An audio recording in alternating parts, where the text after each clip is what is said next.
बुध, आप यहाँ मुझे बुला लिया हो। आए, भीतर आए बुध। मैं तो बस तुम्हें तुम्हारा कुछ लौटाने आया हूं।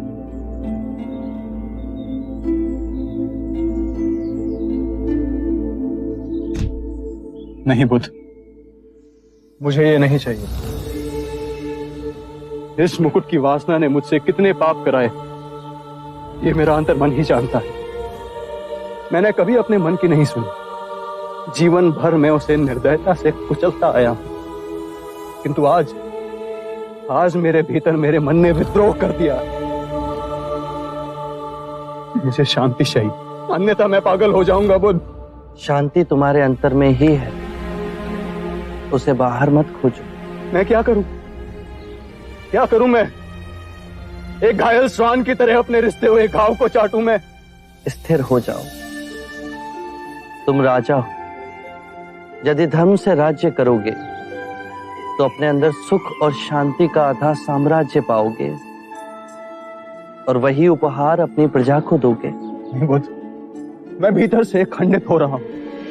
मेरे तार तार छिन्न भिन्न हो रहे हैं। तुम्हें संगीत में रुचि है? हाँ बुध, मैं वीणा बजाना जानता हूं। तो एक बात समझाओ, यदि वीणा के तार ढीले हों तो क्या तुम उसे बजा सकोगे? नहीं बुध, वो बेसुर ही बजेगी। सत्य कहा। और यदि उसके तार अत्यधिक कसे हुए हों तो? वीणा बजाने पर तार टूट जाएंगे। अर्थात तार वैसे कसे हों, ना तो वो अत्यधिक ढीले हों ना अत्यधिक कसे हुए। यदि तारों के बीच सामंजस्य हो तो ही संगीत उभरेगा, है ना? सत्य कहा आपने। अभी तुम्हारे तार कसे हुए हैं अजातशत्रु। चेष्टा करोगे तो वो टूट जाएंगे। स्थिर हो जाओ, शांत हो जाओ और वीणा के तारों की तरह ही अपने अंतर के तार को पहचानने से संगीत उभरेगा, अवश्य उभरेगा।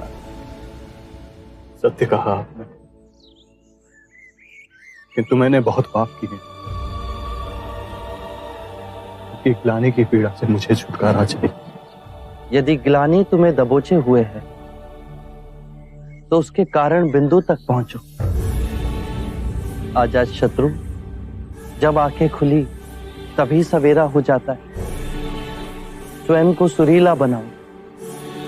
जब सुरीले हो जाओगे तो अपने अंदर धर्म का उदय पाओगे और उस धर्म से ब्राह्मण, मंत्रीगण, गृहपति सब कंपित होंगे, सब तरंगित होंगे। और जब वो धार्मिक हो जाएंगे तो सारी प्रजा धार्मिक हो जाएगी। सत्य कहा आपने बुध। याद रहे, राजा बल से नहीं अपने हृदय से राज्य करता है।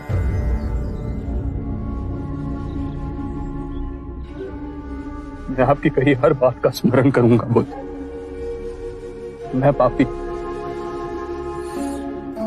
अपने पिता का संहार करने वाला, उस अंधकार मोड़ को छोड़ आपके सूर्य समान प्रकाश में धार्मिक बनूंगा। कृपया कर मुझे अपना अनुयायी बनाए। कुपात्र ही सही।